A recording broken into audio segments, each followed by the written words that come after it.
Welcome back to breaking hours. മുസ്ലിം ലീഗിന്റെ ലോക്സഭാ സ്ഥാനാർത്ഥികളെ പ്രഖ്യാപിച്ചു. സീറ്റുകൾ വച്ചുമാറുകയാണ് ഇ.ടി. മുഹമ്മദ് ബഷീറും അബ്ദുൾ സമദ് സമദാനിയും. മലപ്പുറത്തേക്ക് ഇ.ടി. എത്തുമ്പോൾ പൊന്നാനിയിലേക്ക് അബ്ദുൾ സമദ് സമദാനി പോകുന്നു. ലീഗിന്റെ സ്ഥാനാർത്ഥി നിർണയം പൂർത്തിയായി. സ്ഥാനാർത്ഥികളുടെ പ്രഖ്യാപനവും കഴിഞ്ഞിരിക്കുകയാണ്. പാണക്കാട്ട് നിന്ന് മുബഷിർ പി അക്ബർ നമുക്കൊപ്പം തത്സമയം. മുബഷിർ, സ്ഥാനാർത്ഥി പ്രഖ്യാപനമായിരിക്കുന്നു. സീറ്റുകൾ വച്ചുമാറുന്നതിന് പിന്നിലെ യുക്തിയെക്കുറിച്ച് സ്ഥാനാർത്ഥികൾ പറയുന്നത് എന്താണ്?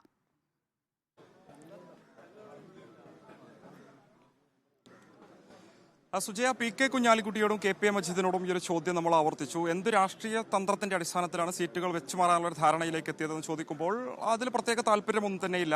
രണ്ടു നേതാക്കളുടെയും സ്വദേശം നിലനിൽക്കുന്ന മണ്ഡലത്തിലേക്ക് അവരെ മാറ്റുന്നു. അതൊരു പക്ഷേ ഭൂരിപക്ഷത്തിൽ ഉൾപ്പെടെ സ്വാധീനിക്കാൻ സാധ്യതയുള്ളത് കണക്കുകൂട്ടിയാണ് അത്തരമൊരു മാറ്റമുണ്ടായതെന്നാണ് പി കെ കുഞ്ഞാലിക്കുട്ടിയും കെ പി എ മജീദും വ്യക്തമാക്കുന്നത്. എന്തായാലും നേരത്തെയുള്ള ധാരണ പ്രകാരം തന്നെ മലപ്പുറത്ത് ഇ.ടി. മുഹമ്മദ് ബഷീർ മുസ്ലിം ലീഗിന്റെ ലോക്സഭാ സ്ഥാനാർത്ഥിയാകും. പൊന്നാനിയിൽ അബ്ദുൾ സമദ് സമദാനിയും മത്സരിക്കുമെന്നുള്ളതാണ്. രാജ്യസഭാ സ്ഥാനാർത്ഥിയെ മുസ്ലിം ഒരു ഘട്ടത്തിൽ പ്രഖ്യാപിച്ചിട്ടില്ല. ഒരുപക്ഷെ അതുമായി ബന്ധപ്പെട്ട് വ്യത്യസ്ത അഭിപ്രായങ്ങൾ ഉയർന്നു വന്ന സാഹചര്യത്തിൽ കൂടിയാണ് അത്തരമൊരു പ്രഖ്യാപനത്തിലേക്ക് മുസ്ലിം ലീഗ് പോകാത്തത്. ഒരു ഭാഗത്തെ യൂത്ത് ലീഗ് ഇത്തരത്തിൽ യുവജന വിഭാഗത്തിലെ ഒരു പ്രതിനിധിയെ രാജ്യസഭയിലേക്ക് അയക്കണമെന്നൊരു ആവശ്യം ഉന്നയിച്ചിരുന്നു.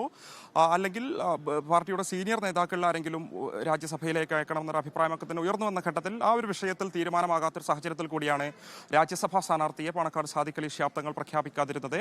എന്തായാലും ഇതുമായി ബന്ധപ്പെട്ട സജീവമായ ചർച്ചകൾ ഇപ്പോഴും നടന്നുകൊണ്ടിരിക്കുകയാണ്. വൈകാതെ തന്നെ രാജ്യസഭാ സ്ഥാനാർത്ഥിയെ ആരെ മുസ്ലിം ലീഗ് അയക്കുമെന്ന കാര്യത്തിൽ അന്തിമ തീരുമാനമെടുക്കും. പാണക്കാട് സാദിഖ് അലി ശിഹാബ് തങ്ങൾ തന്നെയായിരിക്കും ഈ വിഷയത്തിൽ അന്തിമ തീരുമാനമെടുക്കുക എന്നുള്ളത് തന്നെയാണ് പി കെ കുഞ്ഞാലിക്കുട്ടി വ്യക്തമാക്കിയിരിക്കുന്നത്. അങ്ങനെയാണെങ്കിൽ ഒരു പക്ഷേ ഒരു യുവ പ്രതിനിധി അയക്കുമോ എന്നുള്ളതാണ് രാഷ്ട്രീയ കേരളവും ഉറ്റുനോക്കുന്നത്. കാരണം പാണക്കാട് സാദിഖ് അലി ശിഹാബ് തങ്ങൾ പാർട്ടിയുടെ സംസ്ഥാന അധ്യക്ഷ ചുമതല ഏറ്റെടുത്തതിനു ശേഷം അദ്ദേഹം തന്നെ ഇത്തരത്തിൽ അധികാര സ്ഥാനങ്ങളിലേക്ക് യുവാക്കളുടെ പ്രാതിനിധ്യം കൊണ്ടുവരണമെന്ന ഒരു താല്പര്യം പ്രകടിപ്പിച്ചിരുന്നു. സ്വാഭാവികമായും രാജ്യസഭാ സീറ്റ് ലഭിക്കുമ്പോൾ അത്തരത്തിലൊരു നീക്കം, അത്തരത്തിലൊരു പ്രഖ്യാപനം സാദിഖ് അലി ശിഹാബ് തങ്ങൾ നടത്തുമോ എന്നുള്ളതാണ് നോക്കിക്കാണേണ്ടത്.